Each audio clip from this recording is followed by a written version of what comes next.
Oscar Andrés is going to be the moderator of the next roundtable. And please, the next people, the next professor who are going to be in the roundtable about illustrious biographies, Professor Ricardo Losardo, Ewa Zoapek from Poland, Maria Ignet Figueroa, please.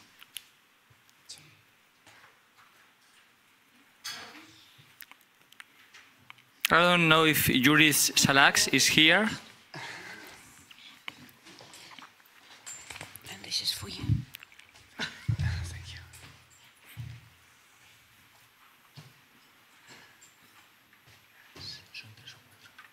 So we are going to present together? Together, yeah. Perfect, perfect. Ya está. Vale, genial. Pues.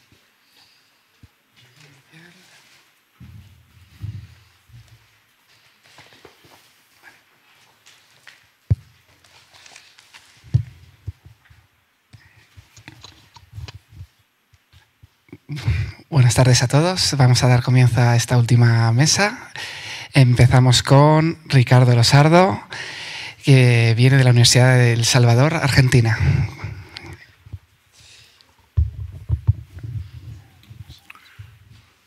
Bueno, parece que uno le va tomando el gustito, ¿no? No se quiere ir. Bueno, la idea de esta charla es recordar al premio Nobel argentino Bernardo Husay, que fue el primer premio Nobel en ciencias que tuvimos, y ubicarlo como un líder de la investigación latinoamericana. Acá vemos a Husay recibiendo el premio Nobel en Suecia, en Estocolmo, en 1947. Justamente para estas fechas, que estamos en octubre, se reciben los premios, así que también podría ser una especie de homenaje por las fechas, ¿no? Bueno, Bernardo Husay obviamente era un apasionado por los estudios de los fenómenos biológicos de la vida, que se conocía bastante poco en esa época, no es como ahora, estamos hablando de 1920, 1930, cuando él empieza a investigar, y además tiene algunas condiciones de líder que nosotros queremos destacar, porque no solo investigaba, sino que realizaba docencia, era un hombre que tenía también desarrollados sus aspectos culturales, deportivos, era jugador de fútbol, jugador de rugby, hacía remo, es decir, tenía una vida muy polifacética. Y también era muy cuidadoso con el tema de lo que llamamos ahora de medicina o salud pública, en aquel entonces llamado higiene. Y hay algo que debemos resaltar, que Husay tenía una predilección especial por el americanismo hispánico. O sea, él buscaba que Hispanoamérica tenga sus líderes y pueda sembrar ciencia en todos estos países. Para que ustedes se ubiquen, los que no lo conocen y otros que ya lo conocen lo recuerden, en 1904 se graduó de farmacéutico y luego en 1910 de doctor en medicina. De tal manera que es algo común en aquella época ser primero farmacéutico y luego médico. No era algo raro, se veía bastante. Y Husay tenía esas características. Fue profesor primero de la Facultad de Veterinaria y después de la Facultad de Medicina, donde terminó desarrollando toda su carrera. Él tenía como maestros la imagen de Claude Bernard, que era el primer fisiólogo conocido mundialmente, y por supuesto Claude Bernard de origen francés, en lo que sería la Sociedad de Biología Francesa. También tenía en Argentina un maestro que se llamaba Juan Bautista Señorans. El de la foto es Claude Bernard. No debemos dejar de mencionar acá el especial, digamos, admiración, porque eso era lo que él tenía, por Santiago Ramón y Cajal, que fue reconocido con el Premio Nobel en 1906. Recuerden ustedes que en aquella época recién estaban empezándose a otorgar los premios Nobel y a solamente 4 o 5 años se le otorgan uno español, que es Santiago Ramón y Cajal. Eso hizo que el idioma español tenga una importancia internacional, bueno, destacada, ¿no es cierto? Los países latinoamericanos y su, como decimos nosotros, su madre patria, que son España y Portugal, por Brasil y el resto de América, obviamente, hicieron un crecimiento muy importante en cuanto al desarrollo de la investigación médica, ¿no es cierto? Y esa investigación médica muchas veces había que hacerla en los países europeos, entonces de esa manera Husay le decía a la gente que estaba con él que tenía que ir a otros países, a Europa y a América del Norte, y luego volver y traer sus, digamos, sus enseñanzas y desarrollar en su tierra natal.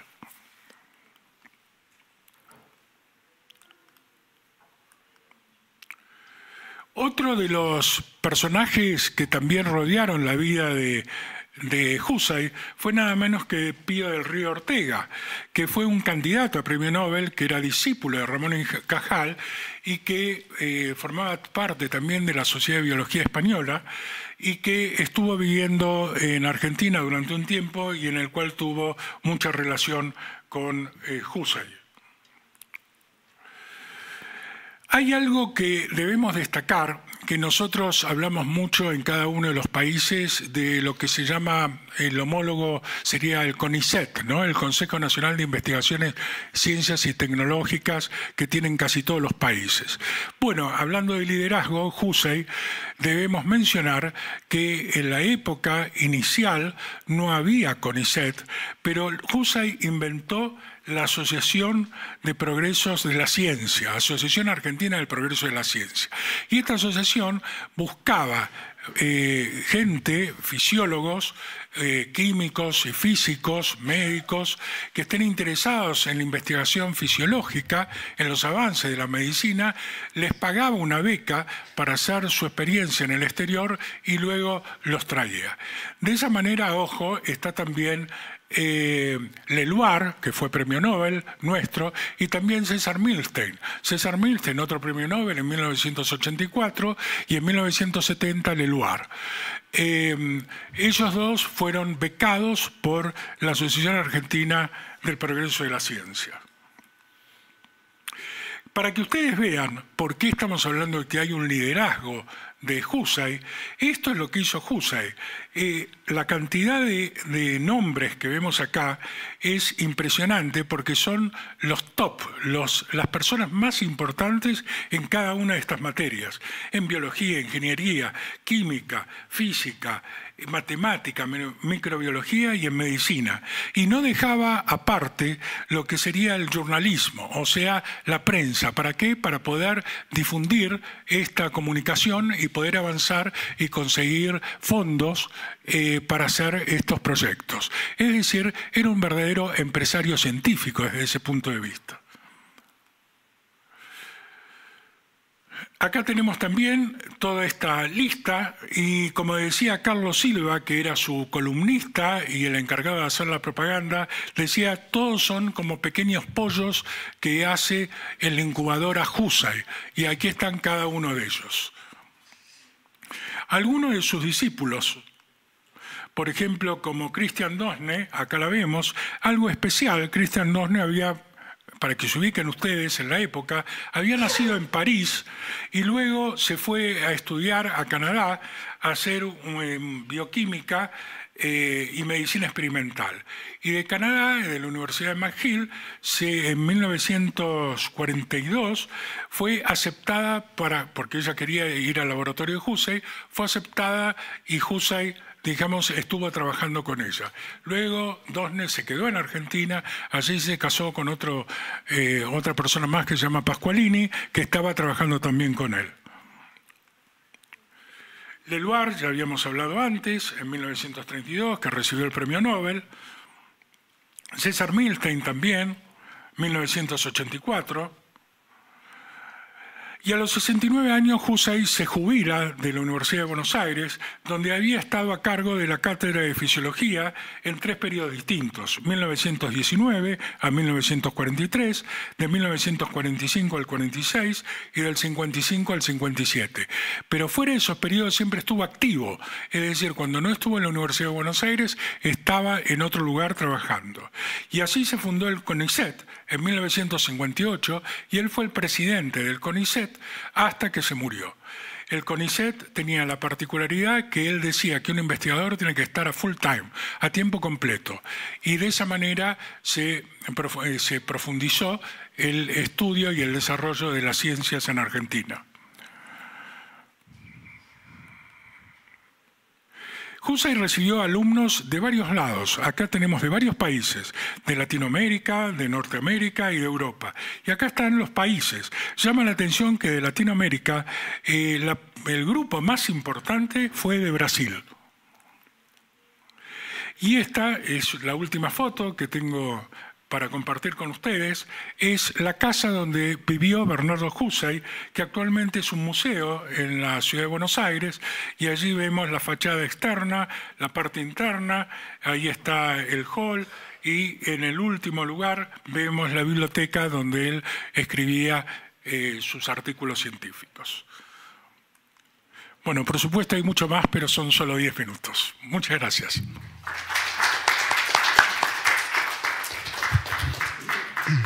Muchas gracias, Ricardo. A continuación viene Eva Sprikek, de la Universidad de Medicina de Varsovia, y Daisy Miriam Sprikek, de la Universidad de Humanidades y Economía de Polonia.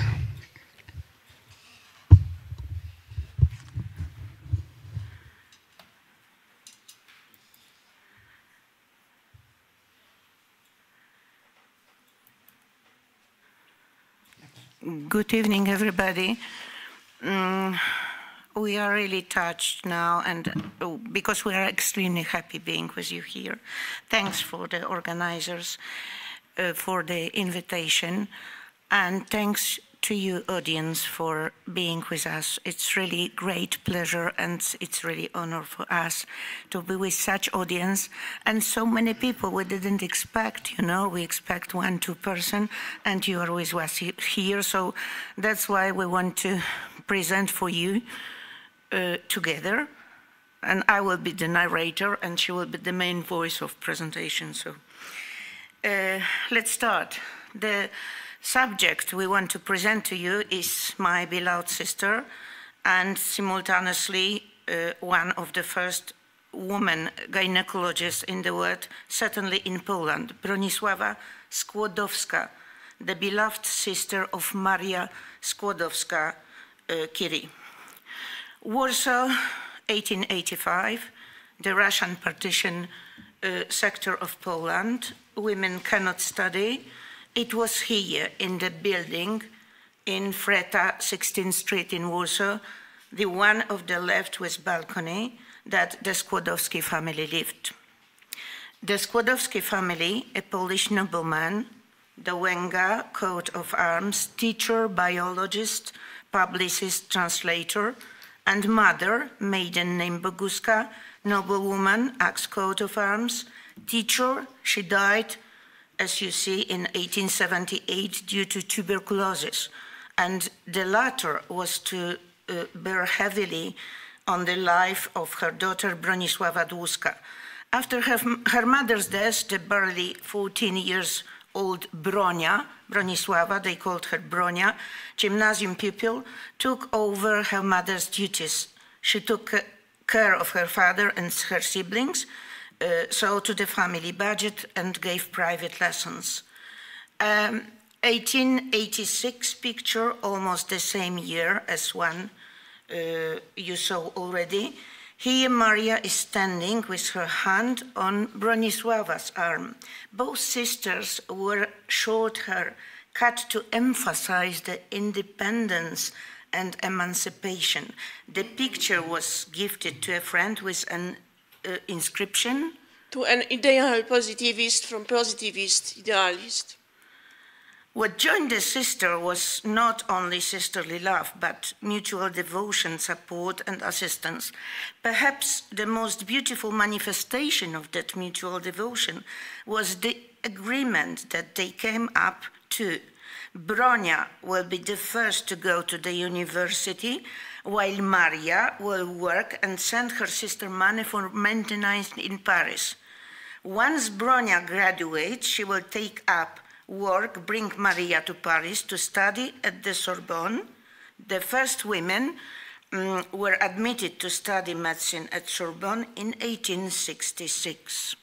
You are the creature I love most in the world, and I guarantee that I will never love anybody like that. And I will care for you and your happiness more than you for myself. And thus Bronisława goes to Paris in 1886 to study medicine. In March 1890, between classes, Bronisława hurries to write a letter to Maria. If everything goes well, and I hope so, I will certainly be able to get married once the holiday time comes. By that time, my fiancé will have already become a doctor, and I will have but the last exam to pass. We will stay in Paris for another year for me to complete studies, and then we will come back to Poland. There is nothing unreasonable in these plans. Remember that I am 24, and this is not a problem, while he is 34, which is more important. Bronisława's wedding with Kazimierz Dłuski had place in Paris on 4 September 1890.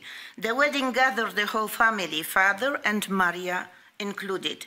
The Dłuskis came to live in the working class industrial 19th quarter. Their parish address was Dalemań, number 92. It was there that Dr. Kazimierz Dłuski, specialist in pulmonary diseases, had his practice and received patients. Kazimierz Dłuski described his wife in a letter to her godfather in this way. We are both, myself and my dear wife, immersed completely in the volumes of medical wisdom. We are working like mad from dawn to dusk. The work absorbs us the day in such a way that we do not have time for arguments, so our life flows peacefully and quietly. Were it not so, I would not know how I would cope with Bronisława's belligerent nature. In July 1891, Bronisława received the diploma of the Paris Medical University, and soon after the September wedding in the same year.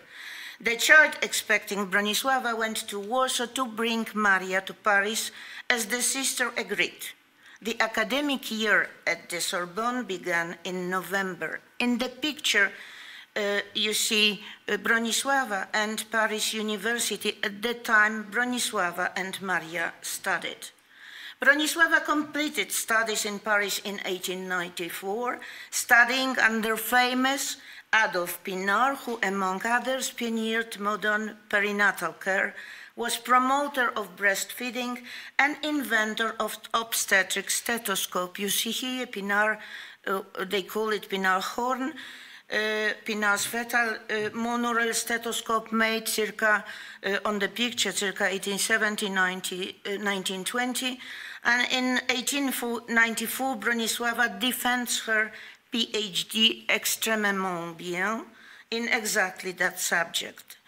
In the figure, you see also the diploma and the obstetric hospital in Port Royal Boulevard, where Bronisława completed her practical training. And then she opened an independent gynecological obstetric practice as one of the first woman gynecologists in the world, and especially in a prestigious 9th quarter of Paris.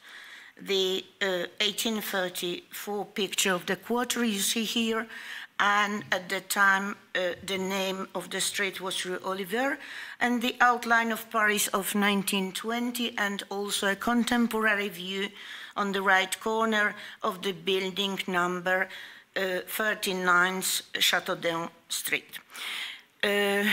On the 14th of April,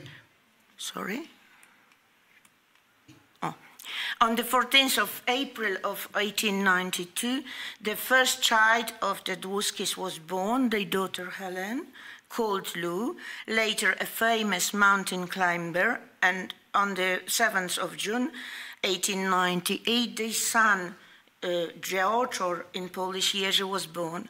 Both died at an early age, Jerzy at 5 for meningitis, while Helen in 1921 due to gas poisoning. No picture of Jerzy is available, unfortunately. When she was sure that Maria is already financially stabilized in Paris, Bronisława returned with her husband to Poland to continue practicing medicine after the recognition of her diploma by the Jagiellonian University at Krakow. And in 1898, the Dłuskis moved to Zakopane, a well-known tourist locality in southern Poland, in the Tatra Mountains, in the region called Podhale. Kazimierz had the idea of building in Zakopane the first Polish convalescent home for the outpatient treatment of tuberculosis. It strictly followed the example given by similar institutions in foreign resorts. It was opened on the 27th of November 1902, and here is one of the postcards issued by the convalescent home. The postcards sent by patients to friends and relations constitute a form of free advertising. And you see here the interior of this convalescent. It was designed by the greatest artists of the time. Above the music room you see here, left corner, and reading room, a patient's room, and also poster advertising the convalescent home. And keep in mind, it was the beginning of 20th century. Apart from her work in the convalescent home, Bronisława was active in a number of social initiatives, independence-related and philanthropies, which cannot all be listed here today because of shortness of the presentation. And just to let you know, Podhale, you see on the map, you see the map in the right corner, and Podhale is a highland population cultural region in southern Poland and the northern foothills of the Tatra mountain. Dr. Dłuska, who belongs to the history of Podhale, took part in all and any social works therein. She was to be found wherever any ideas-driven work was involved. Apart from a lot of hard work in the Dłuskis convalescent home, she was the manager, administrator, responsible for the administration of the convalescent home, always daring, seemingly never tired out, with iron health and complete devotion to national and social matters and causes. In 1928, after the purchase of the convalescent home by the Ministry of Military Affairs, it became the so-called President's Manor, the residence for the high-ranking state officials. At present, in the photograph you see on the right, it's a private, and also left, it's a private so-called Revita convalescent home. Podhale region is very specific in terms of climate and air purity. And treatment of tuberculosis, as you know, with fresh air has been known since the antiquity, to mention only Galen, who advocated mountain climate in the treatment of what was then known as consumption. The new building of Tatra Mountains Museum opened in July 1922 with an enormous financial support of Bronisława Dłuska, who would then come from Warsaw to visit the place. By virtue of a resolution of the city of Zakopane, one of the boulevards in Zakopane was named the boulevard of Bronisława and Kazimierz Dłuski. The problems of healthcare in the Sub-Tatra region, the development of science and art, tourism and communication, preservation of the treasures of Highland folklore and development of the most precious values of the world of the Highlands were the field of the interest and activity of the Dłuski couple. The link between two sisters was unique to the very end. However, what was to be the crowning of her activity was her final work, a work of world importance, the Maria Skłodowska-Curie Radium Institute. She thus honored her beloved sister. She created a scientific institute of enormous importance and thus ensured rescue and assistance to an enormous number of cancer patients. In 1921, the Society of Maria Skłodowska-Curie Radium Institute, today the National Maria Skłodowska-Curie Institute, was established. Since its first days, Bronisława was its treasurer and actually the main driving force behind its activities, the promoter of its construction and the organizer of funds. The construction began in 1925 and the institute was officially opened in May 1932. In the picture, Bronisława with the institute staff 2 years after her husband's death. The degree of difficulties which Bronisława Dłuska encountered in the establishment of the institute was once described by Maria Skłodowska-Curie in following words. I have an impression, Broncia, that the establishment of the institute will be for you a really great feat, even greater than my discovery of radium. Her brother Józef Skłodowski added sort of summing up the character of Bronisława Skłodowska-Dłuska. For me, perseverance and tenacity characterizing Dłuska's creative work, always disinterested, idealistic and society-oriented, far from personal publicity, are simply amazing, and so is her fortitude, which was not broken even by trying personal experiences, the death of her 2 children, and finally the illness and death of her husband. In September 1935, Bronisława took part in the ceremony of the unveiling of the monument of Maria Skłodowska-Curie vis-à-vis of the entrance to the institute. She was the last of the siblings to die on the 15th of April of 1939. This is probably the last of her photographs taken a year before her death. The building in Warsaw, Freta Street, 16, shown at the beginning, became in 1967 the seat of the Maria Skłodowska-Curie Museum. In the right upper corner, you can see the opening ceremony. And in the year 2015-2017, the building underwent complete restoration, renovation, and was adjusted to the museal challenges of today. In the right bottom, the present-day view of the building, it's very important that it's the only biographical museum of the famous scientist with elements of the exposition, of course, devoted to Bronisława. So you are welcome to Warsaw. You are welcome to Poland. Thank you for your attention.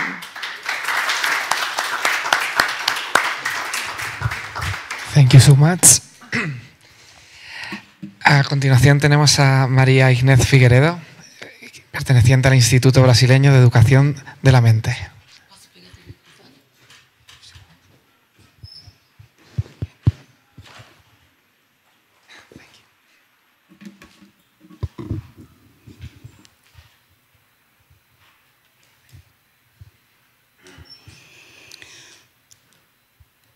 Instituto Brasileiro de Educação, Estúdios de la Mente, Pesquisas e Saúde, Cultura e Comunicação, Desarrollo Social e Inclusão, Extensão Ibrapaz, Tierra del Sol, Brasil.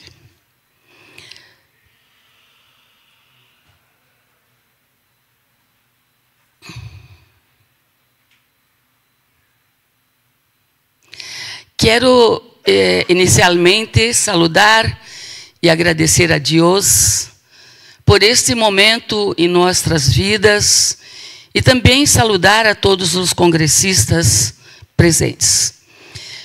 Com minha equipe, representamos o Instituto Brasileiro de Educação, Pesquisa e Estudos da Mente, IBRAPAZ, Brasil.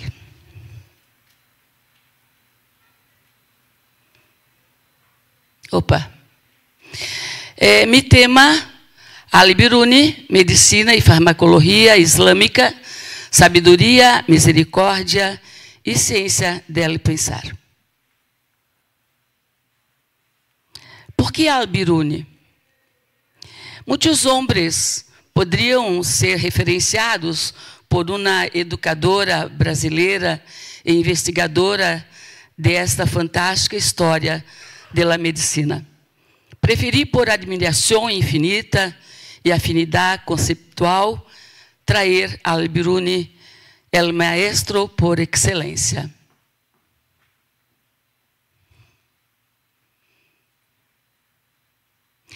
A partir de los valores históricos estudiados, referencio as seguintes questões este importante trabalho.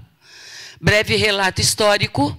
Al-Biruni é humanista e científico universal, é o método de Al-Biruni e a ciência del pensar. Está difícil trocar aqui. Breve relato histórico. A medicina moderna é campo fascinante que ha evolucionado a lo largo de los siglos. Sin embargo, é necessário mirar atrás para apreciar a contribuição islâmica a esse avanço científico e a toda a evolução da medicina em el mundo. Desde o século VIII, com a fundação da Casa de la Sabedoria em Bagdá, hasta o século XIII, os eruditos islâmicos hicieron avanços significativos em el campo da medicina, em el campo da farmacologia, deixando legado duradouro que, todavia, é de grande importância para a humanidade hoje em dia. Com a fundação da Casa de la Sabedoria, a medicina islâmica traduziu, preservou, sistematizou e desenvolveu o conhecimento médico da antiguidade clássica, incluídas as principais tradições de Hipócrates e Galeno. Durante a era pós-clássica, a medicina de Oriente Médio foi a mais avançada do mundo, integrando conceitos da antiga medicina grega, romana, mesopotâmica e persa, assim como da antiga tradição índia, com numerosos avanços e inovações. Entre os siglos X e XI, a medicina islâmica foi avançada, humanista e científica. Esta época se caracterizou por rigorosas observações científicas e a criação de excelentes manuais médicos com a sólida ética profissional. Grandes maestros de sabedoria universal, como Avicena e Al-Biruni, transformaram a medicina a nível mundial. Eles se comunicavam através de correspondências. Al-Biruni é humanista e científico universal. Seu nome é Abu Hayyan Muhammad Al-Biruni. Em los siglos X e XI, Al-Biruni foi gênio humanista e universal. Nasceu em el año de 973 e faleceu em 1048, com 75 anos, depois de uma vida iluminada por el saber. Al-Biruni nasceu na cidade de Kant, que atualmente pertence ao Uzbequistão. Passou grande parte de sua vida viajando, estudando, investigando e ensinando por Ásia Central. Personalidade tolerante e eclética, aprendeu muitas línguas diferentes, principalmente turco, persa, sânscrito, hebreu, árabe e estudou várias culturas.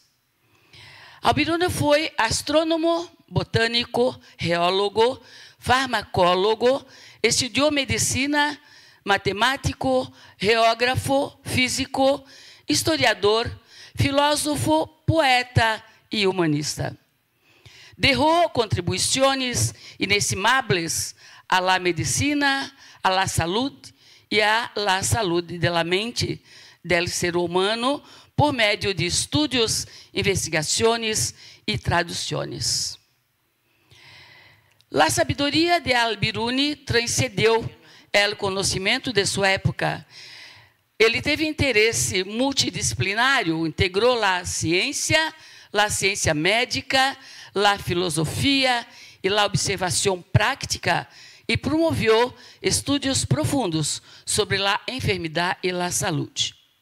Comparava saberes, estudou profundamente a medicina grega e a árabe, construindo puentes entre diferentes tradições. Esse diálogo intercultural ampliou o conhecimento médico del siglo. Farmacologia, escreveu sobre propriedades de ervas, minerais e substâncias usadas para tratar enfermidades com observações científicas que mudaram padrões de tratamento. Estudou a saúde humana, considerava o corpo humano como parte do equilíbrio entre os elementos da natureza, uma ideia heredada do pensamento grego, pero também com influências índias. Reflexionou sobre a importância do meio ambiente e o clima para a saúde humana. Al-Biruni defendia a observação rigorosa e a experimentação como forma de validar conhecimentos médicos, antecipando o espírito científico moderno. Escreveu um livro que reúne centenas de medicamentos, descrevendo seus efeitos, orígenes e métodos de uso, chamado Libro de la Farmacologia. Sua produção literária é imensa, de aproximadamente 146 obras, totalizando 13.000 páginas, versando sobre os mais variados assuntos. Al-Biruni escreveu um livro sobre medicina, em el qual hizo uma lista de drogas e suas propriedades. Escreveu também trabalhos sobre medicina e farmacologia, metais e pedras preciosas, religião e filosofia, e, todavia, uma monumental história de Índia, que chegou hasta nossos dias, traduzidas em várias línguas. Reconhecimento mundial. Por ocasião do 10º aniversário de seu nascimento, foram emitidos sejos comemorativos em sua homenagem em el mundo inteiro. Al-Biruni estudou as estrelas e os minerais para penetrar em los secretos del cielo e de la tierra. E leu milhares de livros para compreender as entrelinhas da história. Calificou a saúde do ser humano com sua sabedoria, compaixão e misericórdia. O método del maestro Al-Biruni e a ciência del pensar. Dije inicialmente que preferi trazer Al-Biruni por admiração infinita e afinidades conceptuais. Em la história da medicina, me impressiona e me encantam os fantásticos homens que idealizaram, através de intenções, estudos, observações e ações benéficas, a materialização de conceitos e conhecimentos que determinaram a evolução do homem em el mundo por su exemplo de homem de bem. Del método de Al-Biruni para a ciência del pensar. Há 25 anos, nuestro Instituto Brasileiro califica a saúde do ser humano através da educação, do conhecimento, da sabedoria, da compaixão e da misericórdia. Todo o tratamento em el Instituto é gratuito. Entendemos que as enfermidades materializadas em corpo físico originam-se em la mente, principalmente causadas por traumas emocionais. Entendemos também que os traumas surgem em função da desorganização mental. O Instituto foi fundado por mim e minha família, e nossa missão é ciência del pensar, educação, conhecimento e investigação, dignidade moral, ética e espiritualidade, com maiores instrumentos para qualificar a saúde física, mental e espiritual do ser humano. Alguns conceitos saludáveis da ciência del pensar. A ausência da consciência leva ao ser humano a ver sem compreender e a escorrer sem saber o que está fazendo. O homem que não tem consciência é homem adormecido, ignorante e torpe, inútil para a vida. Perfeição é o mais alto nível racional de uma escala de valores humanos basado em la espiritualização e la moral conscientes e por el comportamento mental lúcido del caráter, moralidade, justiça, compaixão e misericórdia. Para qualificar e ter saúde física, mental e espiritual, é preciso libertar-se das memórias patológicas do passado, redimensionando e transmutando las del presente. Não tem sentido querer escapar da imortalidade. Não há outro caminho. Todos nós outros estamos concebidos para a perfeição. Para encerrar nossa participação, desejamos que todos nós unamos para referenciar a vida e a paz mundial. Que seja a paz nosso maior movimento de amor para iluminar o mundo. Graças, Espanha, graças, Brasil, graças, Senhor do amor. Thank you. Obrigada.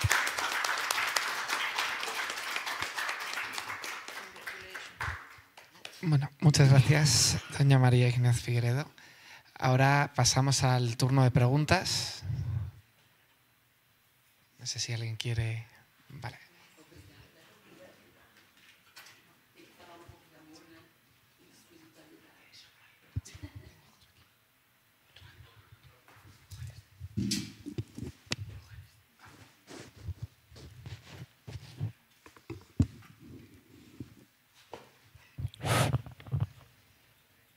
Hola. Para la última presentación, me llama la atención el uso de la palabra farmacología. Tengo entendido que el término se acuñó cuando Durkheim y los alemanes empezaron a trabajarla como tal, porque hasta antes era la farmacognosia, que era precisamente el listado de sustancias que se utilizaban para el tratamiento de las enfermedades, considerados como sustancias medicamentosas. Entonces, el término que se usaba primero era el de materia médica, farmacognosia, y ya farmacología es muy moderno. No sé si en las fuentes que ustedes consultaron esté así expreso el término. Más me llama la atención porque dice que el libro es de la farmacología. Entonces, no sé si Eu vou pedir auxílio ao mentor Bruno, porque eu não sei falar em espanhol. Eu só sei ler em espanhol. Lo siento, yo no sé hablar brasileiro. E antes também chamava farmacognosia, que farmacologia é um termo mais moderno, seria. na história, tu repetes para ele, por favor? Na história de Al-Biruni, a palavra usada é farmacologia mesmo. Farmacologia mesmo. E na história de Al-Biruni? Na pesquisa, sim. Aparece essa palavra, porque ele foi um grande pesquisador, explica para ele, é um grande estudioso, e não consegui falar tudo, mas a quantidade de elementos que ele trabalhou para o bem da própria medicina. Entende? Entende? Sim. A tradução, quando hemos estudado, a professora Marinês, aparece farmacologia, o nome. Sim. A tradução para árabe, depois para inglês e depois para o português ou espanhol. Sim. Então, ela seguiu o nome científico que chamava farmacologia. Gracias. Vale, ¿tenemos más preguntas?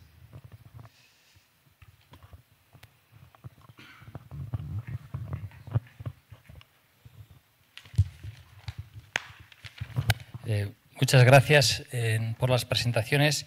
Le quería preguntar a Ricardo Losardo cómo se vive o cómo se estudia hoy día a Bernardo Husay en medicina, en la sociedad argentina, si se tiene presente, si es una persona, si es un referente para los nuevos investigadores, es decir, conociendo su perfil y lo que ha aportado a la medicina argentina, pues hoy día en las facultades de medicina si se trabaja sobre él. Con Husay, sí. Sí, la cátedra de fisiología original, que era de Husay, no lo recuerda constantemente, digamos, a Husay. O sea, Husay ha quedado un poco en el olvido en los estudiantes actuales. Lo que ocurre es que en la medicina argentina había tres grandes corrientes, una corriente quirúrgica, una corriente clínica y una corriente investigativa. La corriente investigativa era la de Husay, la corriente clínica era el grupo de Castex y la corriente quirúrgica era la de Finocchieto. A nosotros, en la Facultad de Medicina, cuando somos alumnos, nos enseñan que vamos a trabajar como cirujanos o como clínicos.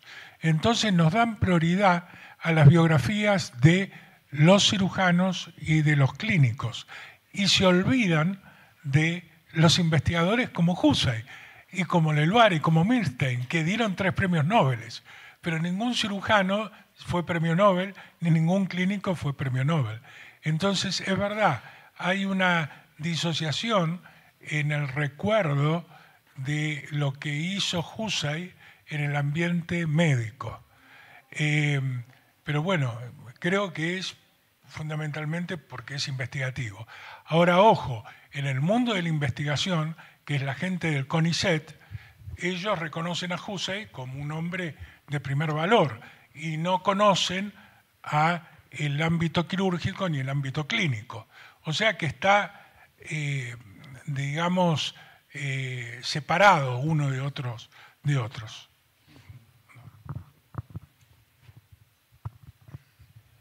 Vale, muchas gracias. ¿Alguna otra pregunta? Sí.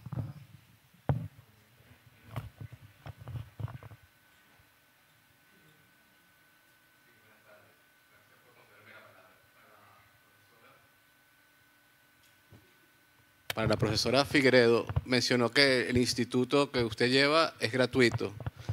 Me causa curiosidad cómo se financian para poder prestar este servicio. Gracias. Eu vou responder, Bruno. Como falei, são 25 anos de existência, né? O Instituto foi criado em 2001 pela necessidade que nós tínhamos, porque na minha família praticamente todo mundo é da área da saúde. Minha filha é médica, meu é médico. Nós temos um grupo muito grande envolvidos com a área da saúde. E E esse atendimento, essa missão, foi algo que veio assim muito forte da própria família, não é? De criar alguma coisa onde a gente pudesse trabalhar o ser humano. Ele é venezuelano, acho que ele me entende melhor.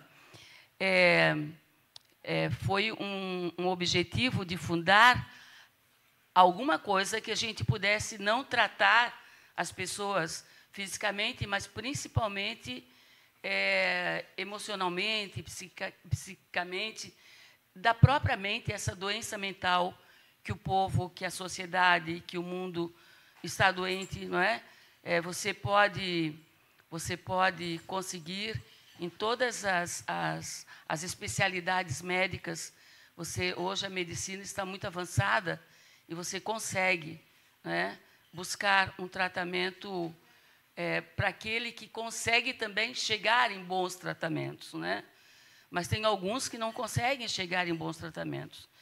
E dentro de um processo de desorganização mental, muita gente se perde no processo da própria vivência, da interpretação que dá à vida, da forma que organiza o seu tempo, não é? As oportunidades que Deus oferece todos os dias a nós todos. Então, é algo muito humanizado e nós temos um grupo muito forte, não forte financeiramente, mas um grupo muito forte de voluntários que bancam tudo isso.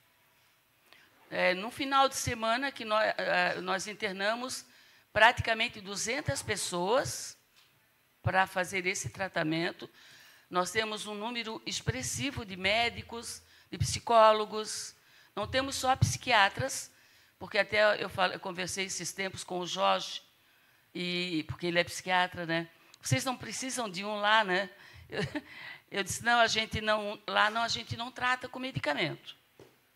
Nada. Apesar de que nós temos um grupo de médicos. Não tratamos com medicamento. Tratamos mais com a medicina natural, integrativa, certo? Isso é presente, né, em todo o tratamento e muito conhecimento. Conhecimento a nível de autoconhecimento, de busca de valores humanos. Não é? Eu sou especialista em valores humanos, comportamento de valores humanos. Então, a gente trabalha muitos valores humanos. A falsa verdade, a verdade que a pessoa se veste falsa para poder conviver no mundo hoje em dia, né? O sofrimento é muito grande, a tortura é muito grande, em função da falta da materialidade, pelo menos suficiente, o mínimo, que possa para uma pessoa ter dignidade para viver. Então, a gente trabalha muito esses valores. Não adianta você dar um sopão para 200 pessoas hoje e amanhã não, porque amanhã ela não vai ter o que comer da mesma forma. Então, você tem que ensinar essas criaturas a terem valor por si mesmo e buscar nesse valor a sua dignidade, né, para não viver. Então, a gente trabalha muito. Entre outras coisas, nós temos muitos departamentos no Instituto, mas esse é a base assim, né, de trabalho. Então, a gente faz nós não temos doações. Nós fizemos alguns eventos, assim, sabe? Alguns eventos que dão o suporte financeiro e os próprios voluntários trabalham gratuitamente também, não é? Os médicos, os enfermeiros, fisioterapeutas, psicólogos. Nós temos doutor em psicologia, temos várias pessoas que são muito fortes. Pareça lá, pertinho do teu país. Vale, pues muchísimas gracias a todos nuestros ponentes. Entendeu.